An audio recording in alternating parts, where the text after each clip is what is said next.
తెలంగాణలో భూ రీసర్వే ప్రారంభం. రైతులకు శుభవార్త. పూర్తి వివరాలు. నమస్కారం. ఎస్వి ఇన్ఫో తెలుగుకు స్వాగతం.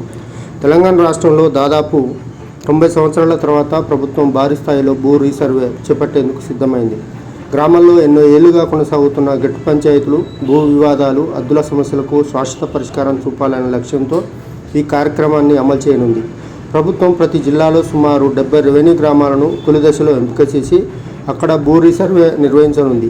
ఈ సర్వే కోసం అత్యాధునిక GPS ఆధారిత రోవర్ పరికరాలను ఉపయోగించనున్నారు.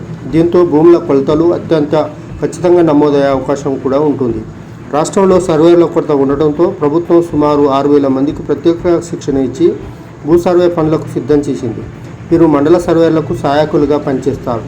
సర్వే ప్రారంభానికి ముందు ప్రతి గ్రామంలో గ్రామ సభలు నిర్వహిస్తారు. గ్రామ ప్రజలకు సర్వే విధానం, హద్దుల నిర్ధారణ, అవసరమైన పత్రాల గురించి అవగాహన కల్పిస్తారు.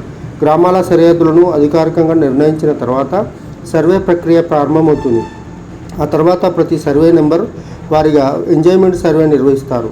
రికార్డులో ఎంత భూమి నమోదై ఉందో మాత్రమే కాకుండా ప్రస్తుతం రైతు ఆధీనంలో వాస్తవంగా ఎంత భూమి ఉందో కూడా పరిశీలిస్తారు. అవసరమైతే భూమి విస్తీర్ణంలో ఉన్న తేడాలను గుర్తించి సరిచేసే చర్యలు తీసుకుంటారు. ఈ సర్వేకు సంబంధించిన అన్ని విషయాలు ఈ వీడియోలో తెలుసుకుందాం. మీరు ఈ వీడియోను స్కిప్ చేయకుండా ఫుల్ వీడియో చూడండి.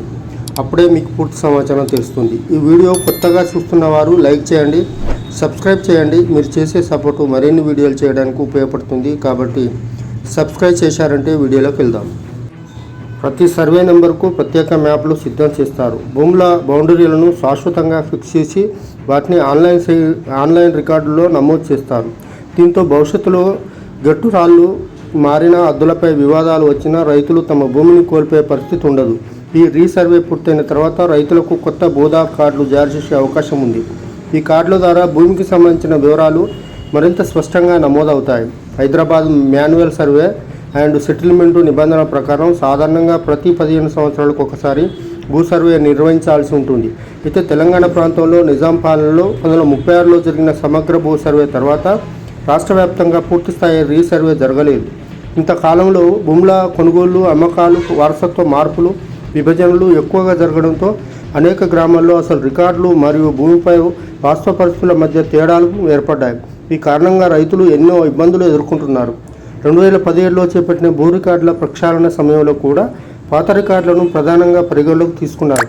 కానీ ఫీల్డ్లో ఉన్న వాస్తవ పరిస్థితులను పూర్తిగా పరిశీలించకపోవడంతో కొన్ని చోట్ల భూమి విస్తీర్ణంలో పొరపాట్లు జరిగాయని రైతులు అభ్యంతరాలు వ్యక్తం చేశారు. కొన్ని గ్రామాల్లో ఒక రైతు సాగు చేస్తున్న భూమి మరొకరి పేరుపై నమోదై ఉండటం, హద్దులు మారిపోవడం, సర్వే నెంబర్లలో గందరగోళం ఏర్పడటం వంటి సమస్యలు ఇప్పటికే ఉన్నాయి. ఇప్పుడు చేపట్టనున్న రీసర్వే ద్వారా ఇలాంటి సమస్యలను గుర్తించి పరిష్కరించేందుకు ప్రభుత్వం చర్యలు తీసుకుంటుంది. ఈ సర్వే మొత్తం భూభారతి చట్టంలోని నిబంధనలకు అనుగుణంగా నిర్వహించబడుతుంది.